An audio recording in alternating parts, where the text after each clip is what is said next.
Mesmo quem não tá esperando um milagre, mas sim tá dando todos os passos e pagando todos os preços na direção dos seus objetivos, gosta de ter ali uma orientaçãozinha que separa o joio do trigo, né? Pois hoje é isso que eu vou te dar, essa orientação. Eu sou a Aline Fortuna, especialista em gestão de rotina e projetos. Eu ensino empreendedoras a se tornarem empresárias e empresárias a viverem melhor. E tu quer saber de verdade o que é que faz com que uma empresa progrida, com que uma pessoa assuma a liderança da sua empresa, pare de ficar tirando pedido das pessoas? Planejamento semanal. Aline, não é o planejamento estratégico anual macro da empresa de topo da escada com missão, visão e valores? Sim, só que tudo que é muito macro no dia a dia se perde. Por quê? Porque no dia a dia, tu tem que levar o filho na escola, tu tem que fazer algum favor pro marido que ele esqueceu, ou lembrar ele 12 vezes de alguma coisa que tu pediu que ele também esqueceu, tu tem que dar um suporte ali pra pai, mãe, irmãos, sobrinhos, afilhados, amigos, etc. Tu tem 12 clientes falando ao mesmo tempo, mais 278 clientes falando em tempos diferentes. Tu tem que fazer o teu comercial, o teu marketing, aquela coisa que a gente sabe. O que isso significa na prática? Que na prática, tudo aquilo que a gente planejou muito macro fica muito distante. E aí, quando a gente tem 78 pessoas para responder no WhatsApp, só em conversas, né? Fora um monte de mensagem dentro da conversa, a gente não conecta aquilo ali ao planejamento macro. Então é o semanal que faz com que a gente consiga olhar para isso, que faz com que a gente relacione aquele planejamento macro às coisas cotidianas. Se a gente começa a semana nesse modo de sobrevivência, a gente não tem clareza para desenhar estratégias. E essas estratégias, às vezes, elas são muito na hora. Elas são mesmo imediatas. Muitas vezes as mentoradas dizem assim pra mim, Aline, eu nunca consegui fazer um planejamento macro porque o meu negócio é muito volátil, o meu negócio é muito sazonal e eu tenho muito aquele conceito de timing product. Então eu tenho um produto que eu tenho que lançar naquele período e que depois eu nunca mais vendo. E aí eu preciso lidar com essas estratégias. Mesmo nesses casos, vocês vão ver que existe uma previsibilidade.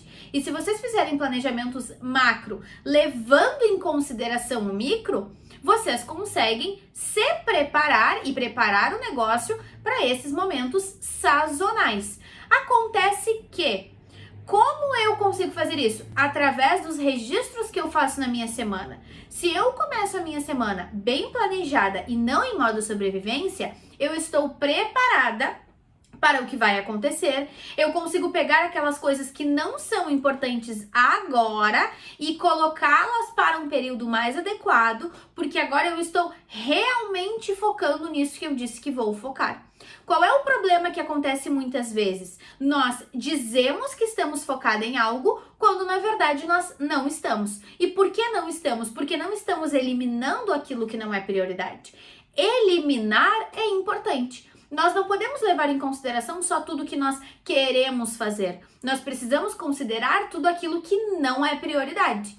Eu já falei num outro vídeo sobre o livro A Única Coisa. É sensacional e toda empresária deveria ler. É um livro da capa vermelha. Ali ele diz qual é a única coisa que eu preciso fazer para que, se eu fizer, eu consiga tornar todo o restante desnecessário ou mais fácil. Essa é a lógica. E é mais ou menos isso. Se a gente for pensar como empresária mesmo, a gente sabe que aquilo que é mais importante é preservar o faturamento. A gente só consegue olhar para o restante depois que o faturamento está garantido. Só que, na prática, isso significa que nós precisamos construir o faturamento desejado através de estratégias sustentáveis. Eu não posso ter toda a minha rede de produtos baseada em produtos que requeiram o meu agendamento, que requeiram as minhas horas de trabalho.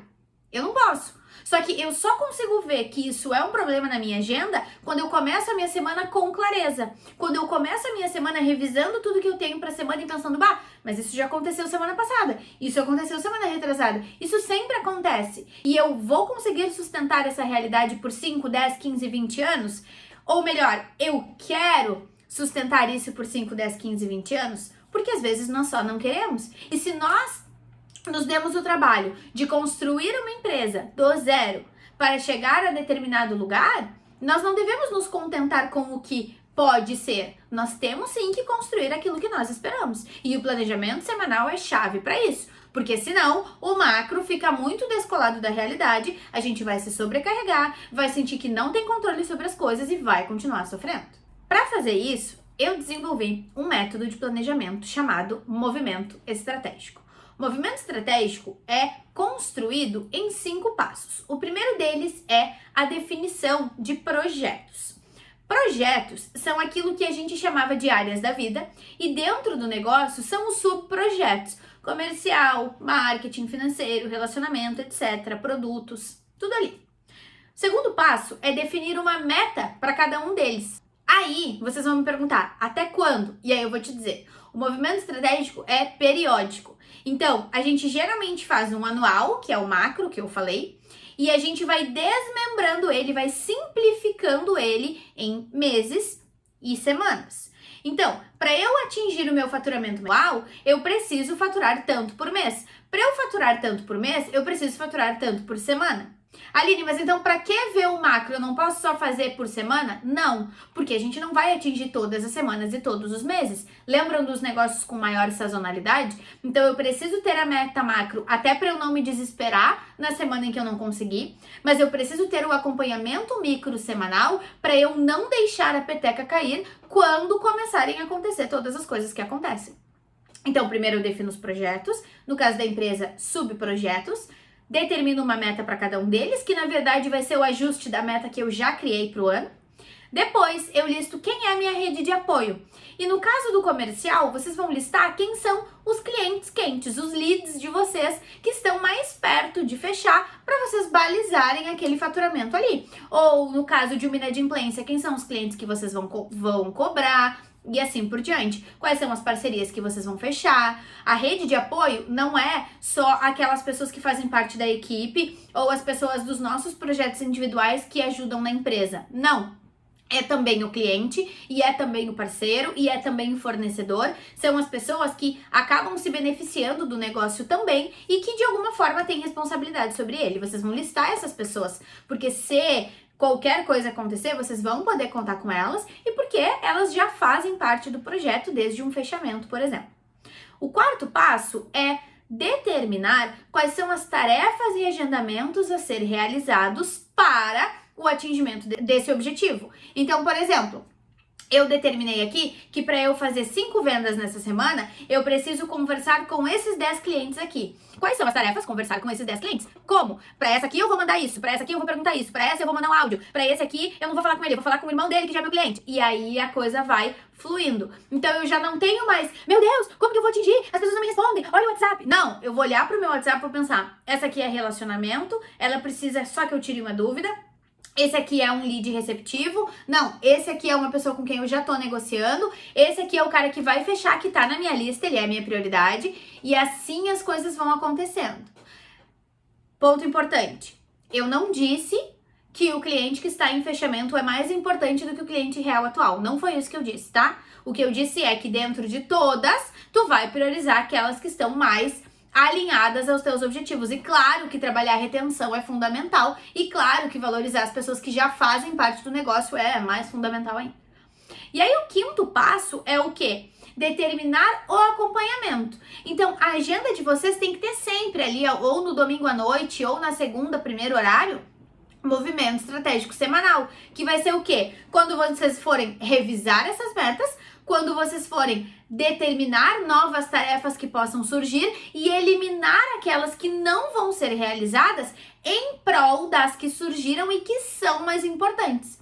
E muitas vezes elas nem vão ser eliminadas, elas vão ser substituídas. Por exemplo, quando a gente faz um planejamento anual e a gente tem uma meta de faturamento, a gente sabe que tem determinadas tarefas comerciais e de marketing para fazer todos os dias. Quando tu determina ali quem são os teus leads quentes, quem são aqueles que tu vai focar na semana, tu já sabe que aquilo ali é uma tarefa comercial. Então, tu não tem o teu comercial e mais 10 clientes. Não, tu tem 10 clientes que tu vai distribuir ao longo daqueles dias e vai sair elas por elas. A diferença é que quando a gente faz o planejamento anual, a gente tem a visão macro do que vai existir na agenda, até pra gente enxergar as nossas limitações e não ficar se sobrecarregando como se não houvesse amanhã. E ao longo das semanas, nessa revisão semanal, que eu disse que é a chave, a gente vai vendo quais são as pessoas. A gente vai vendo no micro o que aquilo representa. No caso da sazonalidade, nessa semana o meu negócio tá num pico. Então eu não vou ficar produzindo conteúdo novo, eu vou só descrever as pessoas que eu estou atendendo. Ah não, aqui eu tô num período de baixa, então aqui é hora de eu focar em feedback. Só que para eu ter feedback para trabalhar, eu preciso sempre responder primeiro o meu cliente. Eu preciso sempre falar primeiro com aquele que já tá satisfeito e estar presente no caso do insatisfeito para eu poder resolver problemas. Porque a gente precisa de negócios antifrágeis. A gente não pode só buscar que o cliente esteja 100% satisfeito. A gente precisa também resolver quando ele não está. E isso tudo é uma mudança de mentalidade que o planejamento semanal nos permite fazer. Simplesmente porque a gente não começa a semana naquele modo de desespero, mas começa a semana olhando para o objetivo. E eu não estou dizendo que depois disso não começam a surgir desafios. Começam. Só que quando a gente tem clareza de para onde a gente está indo, a gente consegue dar às coisas que acontecem o peso que elas realmente têm. E não o peso que a pessoa que está do outro lado está dando a elas. Ai, Aline, isso é urgente. Isso é urgente pra ti. Pra mim, isso é circunstancial. Se fosse urgente, tu deveria ter me pedido antes. E aí, a gente vai exercitando dentro da nossa personalidade a firmeza que a gente precisa ter para poder progredir dentro do negócio. Agora, o que não dá é pra gente começar toda a semana totalmente descolada do nosso objetivo a longo prazo. Isso é um tiro no pé. Quando eu falo isso, às vezes as pessoas que estão chegando, né, especialmente as alunas da comunidade, dizem: ah, Aline, mas eu não tenho tempo para fazer isso agora. Eu vou te dizer, comecem com 15 minutos, 30 minutos. E quanto mais vocês forem fazendo, mais vocês vão vendo que vai sendo mais rápido. Porque vocês estão, na verdade, filtrando. Tu não pode acelerar o carro sem ligar primeiro. Não vai acontecer nada. Só vai acontecer algo se tu ligar o carro primeiro e aí depois tu acelerar. E em alguns carros tu ainda tem que pisar na embreagem, engatar a marcha e aí começar a organizar as coisas para daí poder acelerar. Então, o teu negócio é o teu carro. O que o teu negócio precisa de ti agora? Ele precisa que tu ligue e já acelere? Ou ele precisa que tu ligue e pise na embreagem até o fim, engate a marcha e aí comece a acelerar? Tu precisa saber em que momento está o teu negócio. E se tu não fizer uma revisão semanal, tu não vai saber. E tu também não vai saber se tu consegue superar os desafios que o teu negócio tem ou se tu precisa de ajuda para isso e qual ajuda para isso tu precisa. Não tem como se tomar boas decisões sem boas informações. E isso é o planejamento semanal que vai entregar para vocês. Sigam o movimento estratégico com esses 5 passos que eu orientei. E eu tenho certeza que vocês vão ver a coisa mudar de figura. Depois me conta aqui nos comentários como é que foi, porque eu vou querer ver o teu negócio progredir, eu vou querer ver o teu negócio prosperar, eu vou querer ver tu superar quem diz que é a tua concorrência, mas na verdade não tem a entrega que tu tem. É isso que eu quero ver. Tenha uma excelente semana, conta sempre comigo e até mais!